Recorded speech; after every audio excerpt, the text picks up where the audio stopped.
With the WNBA season ending for many teams, there are already so many players heading overseas to play during the off-season. But with all of the drama currently surrounding the WNBA, on top of the low-paying salaries, some of these players are questioning if they'll... One of basketball's most promising young players, Caitlin Clark, will now play in a European league. Her decision shocked many in the WNBA community and sparked intense discussion among fans and on social media. How did this happen? And why would a player with Clark's level of potential for a WNBA career make such a big change? In this video, we'll examine Caitlin Clark's unexpected move overseas. Club. During her exit interview, Storm player Gabby Williams warned the WNBA, if you want to keep international players, you need to do better. So here's what she had to say. From her incredible collegiate performances to the anticipation surrounding her professional debut, Caitlin has always been a hot topic in basketball. Now that she has decided to leave the WNBA, everyone is curious about what her future holds and how her choice will impact the basketball world as a whole. The WNBA went crazy when Caitlin Clark announced she was leaving America. And before we go any further, I have a small request. In the next few minutes, we'll go over every fascinating detail of the story, including why she chose the European League, how fans are reacting, and what this decision could mean for the WNBA and her career going forward. If you enjoy this content, please like the video and subscribe to the channel. Thank you.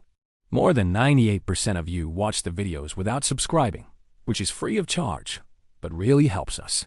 Have you hit the subscribe button? This is excellent. Thank you very much.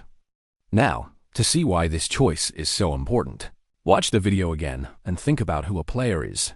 Caitlin Clark. During her undergraduate years, Clark made headlines for all the right reasons because of her incredible long shots. Fans couldn't get enough of her games. The arenas were packed, and her name became synonymous with entertaining basketball because of her vision on the court and unwavering passion, making her one of the most entertaining players to watch in NCAA basketball. However, what if she leaves?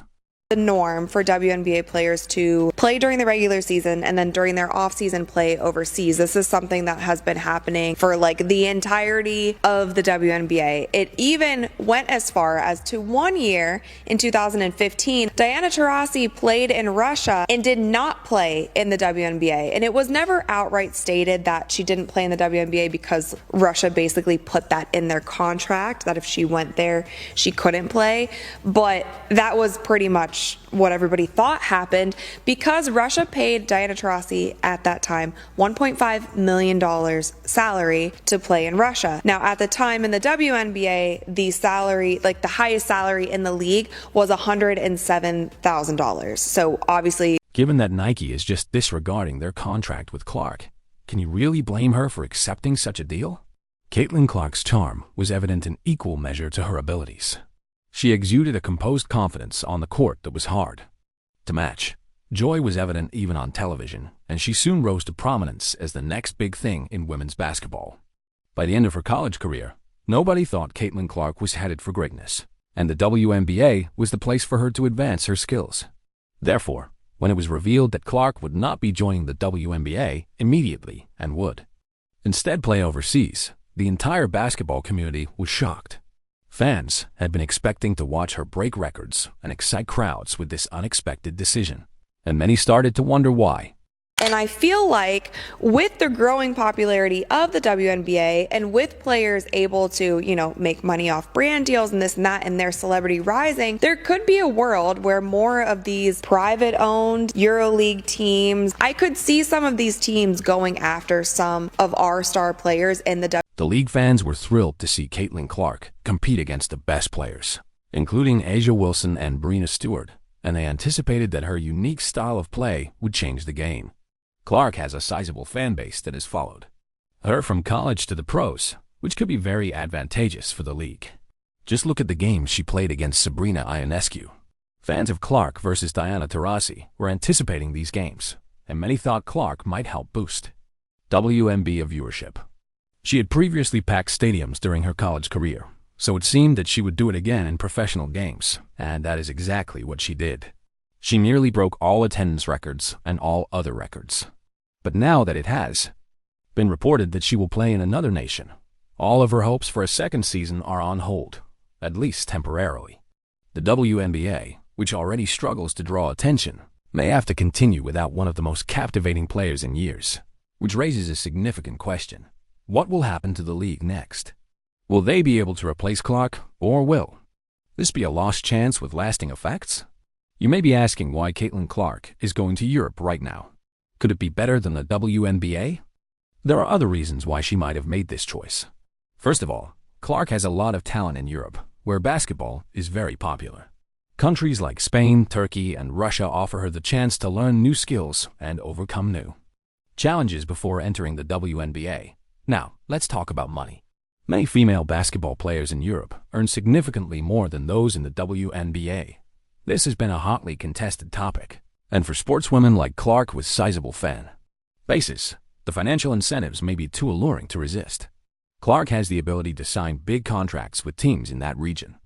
And if the money makes sense, if the business aspect makes sense, we could lose more players to playing overseas, like Gabby kind of alluded to here. The commissioner told her that she could make $700,000 playing in the WNBA through marketing this and that. I don't know what Kathy was talking about, because even the highest paid player in the WNBA currently makes a little over $200,000 in salary. And then I don't know what the WNBA does with their marketing dollars, but it's definitely. Another reason for her transgender identity is that playing in a different country gives Clark the opportunity to showcase her skills to a worldwide audience. Fans from all around the world follow European basketball, and Clark's expanding fan base might help her earn the best players are always sought after by international recognition teams in other countries. And competing in Europe can place Clark in the midst of important basketball tournaments may also offer a much-needed break from the constant stresses of American life. Aside from the constant American sports media, this unique environment can help Clark concentrate solely on playing basketball, see the world differently, and get even better ready for upcoming WNBA trials. Lastly, taking into account the lifestyle, living in Europe offers a singular experience for young sportswomen like Clark. This is an important experience that encompasses more than just basketball. There is fantastic basketball, beautiful cities, and fascinating new cultures Between the WNBA salary and the NBA salary, because as we all know, NBA players. Supporters were shocked to learn about Clark's journey to Europe and expressed a range of feelings. There were a ton of posts and comments on social media, and some people were overjoyed, while some fans were disappointed that they wouldn't be able to watch Clark succeed in the WNBA. Others understood that playing in Europe offered several opportunities for her career, and a few followers were simply eager to see where her path would lead her. One thing is for sure, though. Caitlin Clark's choice generated more buzz than many other basketball stories. Many fans felt that Clark's departure was detrimental to the WNBA's growth because they were optimistic about her future in the league. People are interested in learning how this relocation will affect her career and the basketball community, not just watching her play.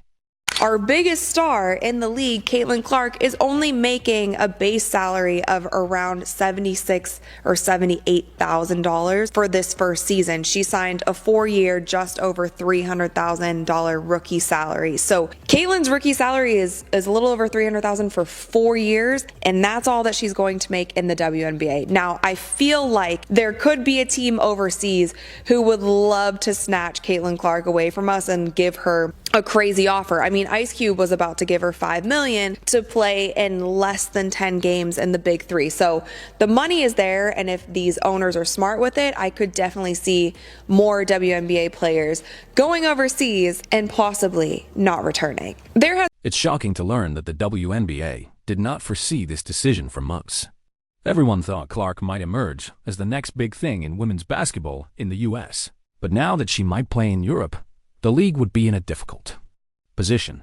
The WNBA has been relatively silent about it thus far, but I think that many people are thinking about how to make sure that this does not happen again. The WNBA is aware that players frequently move abroad, but losing Clark at this point in her career raises a crucial question. Can the WNBA grow further if the best players choose to play abroad? This is a difficult issue, and the league needs to find a quick solution. Look at what the WNBA has earned over the past years and the entirety of the WNBA, the numbers actually make sense. It's actually not that unfair what the players are paid. Now, that might all change because of this season, but in the past, the only on record revenue that I could find of the WNBA is $60 million. Now, there has been rumors, there has been reports, there has been many things that say that the WNBA was projected to make $180 to $200 million in revenue for the 2023 season, but those numbers were never confirmed. I cannot find a source that confirms those numbers. The only ones I can is $60 million. Now, the NBA in 2022 made around $10 billion in revenue. So if you do the math there, that is about 166 times the amount of money that the WNBA makes. Now, if you take Victor Wembanyama, who was, an NBA star coming into the league, he just finished up his rookie season, he's going into his next. If you look at his rookie salary, which was around $55 million for 4 years, and then you look at Caitlin Clark's $300 and I think it was $38,000 salary that she signed for 4 years, that is about the same amount. Beyond the WNBA, Caitlin Clark's decision to play for a European team will have a significant impact because more people will be interested in women's basketball globally. And if she keeps up her good play, European leagues may attract a lot more attention. This also shows how more American players are looking for opportunities outside of the US. For many years, elite female athletes have gone overseas to gain new experiences and make more money. What comes next for Caitlin Clark in Europe? First, we can expect her to continue thriving on the court and scoring a lot of points. Clark's decision is part of a trend, but because she is such a well-known figure, it will draw even more attention to basketball worldwide in a way that might benefit women's basketball everywhere. More focus on foreign teams means more opportunities for players worldwide and has the potential to help the game expand in unexpected ways. Although the European league she is joining is fiercely competitive, I believe Clark will be a prominent player there as she adjusts to European basketball, which emphasizes talent and teamwork. Regardless, people in Europe will enjoy watching her play because of her obvious brilliance, whether she's making amazing passes or shooting from long range. For those of us watching from other parts of the world, it will be interesting to see what happens. Will she become Europe's best player? Or is this just a prelude to her return to the WNBA? Only time will tell. Caitlin Clark's decision to play in a European league is a huge surprise to basketball fans. And this action raises questions about the future of women's basketball, not only in the US, but also globally. At this point, the WNBA must part with this, one of its greatest talents. While Europe is thrilled to have her, the journey of Caitlin doesn't stop here. Caitlin Clark is a player who enthralls everyone wherever she plays, whether in the WNBA or Europe. Her journey is just getting started, and fans will love watching her push boundaries and show what women's basketball is capable of. What do you think? Would Caitlin Clark be better off staying in the WNBA or moving to Europe? Please share your thoughts in the comments section. We'd love to hear them.